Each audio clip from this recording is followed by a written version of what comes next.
children's musician Laurie Berkner, who, like all of my guests today, on a mission to uplift young people and show the power of parenting. The New York Times calls her the Adele of the preschool crowd. People magazine crowned her the queen of kid music, and NPR called her a goddess. She has 16 award-winning albums with songs that have been streamed more than 1 billion times, performing at venues all around the world, from Carnegie Hall to the White House. And now she's back on tour celebrating the 25th anniversary of her kids' classic, Buzz, Buzz, Buzz. Please welcome Laurie Berkner to the Tam Fam.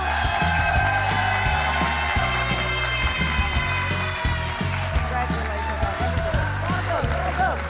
Welcome. Never in my life did I think I'd say this sentence. You are compared to Mr. Rogers and Adele. I mean, like, the range. Fred Rogers, the icon. And by the way, that was from the LA Times. The LA Times compared you to Mr. Rogers, and then your fans say you're Adele of the preschool crowd. How did this world merge? Yeah, I mean, I think it was because I kind of thought I wanted to be a rock star when I was a preschool Red Onion, what's the name of the band? Red Onion was the name of my band. I was also in an all-female cover band, Lois Lane. And, but I was teaching preschool music. Look at you in your rock star days. My hair, yeah. Yeah. You're like, that's every woman's reaction to, oh, hairstyle. Yeah, I remember that. So you're rocking out in Princeton. This was probably in New York City. Oh, in New York City, and you're from that area, from this area. Yeah. So you're rocking out with your band. You think you're going to be a rock star, but then... So during the day, I was teaching preschool music and really actually having a hard time. I was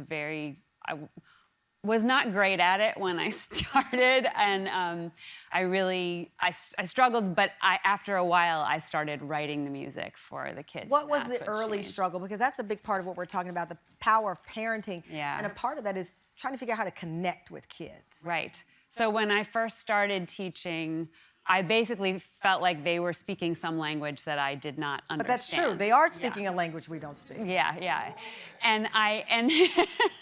But what one thing that happened to me was I went and I actually watched someone who had my job before me, and she would sit behind the piano and all the kids would do everything that they were told, and I said, "How did you do that? That was like magic." And she said, "Stop talking and put it in the music." So I think of that as sing it, don't say it. Sing it and don't say it. Yeah. So I understand also there was a big moment, you're rocking out in your band, and then the next day after a late night gig, 5 in the morning, you had a birthday party. Yeah, yeah.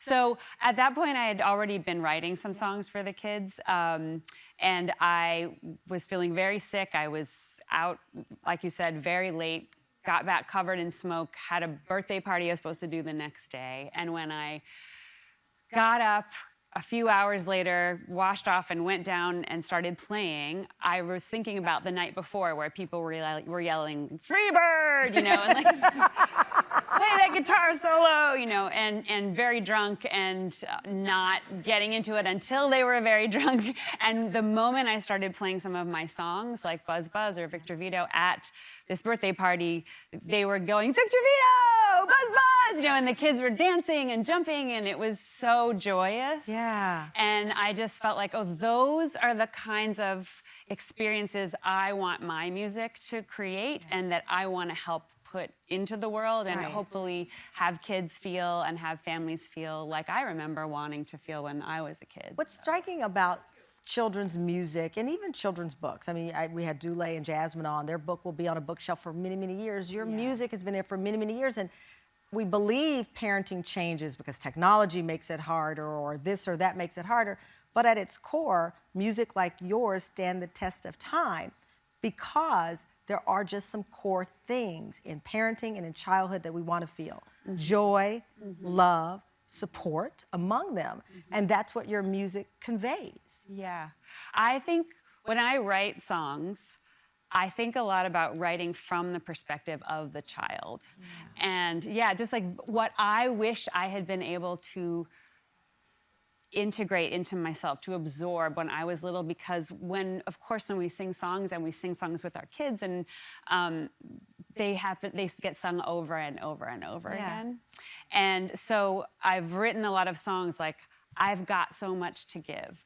I'm not perfect. I'm me and you're you. Like songs that I really want those words to not only come out of the children's mouths, but for them to really absorb into their being, and that I wish I had when I was Well, you've given us a gift with this music. I don't know, I'll tell you, the only thing I always wonder about when you look out at the audience and you see those little dance moves and they're not in sync, how do you not just, I would just burst into laughter, because you see some of them, they're doing this and they're doing, how do you keep your composure looking out at those dance moves? I just feel happy. Like they're doing it. They're doing it. Yeah, yeah. Well, congratulations on everything. Also, I know you're a mom. Lucy, your daughter's 19. So congratulations on all of it.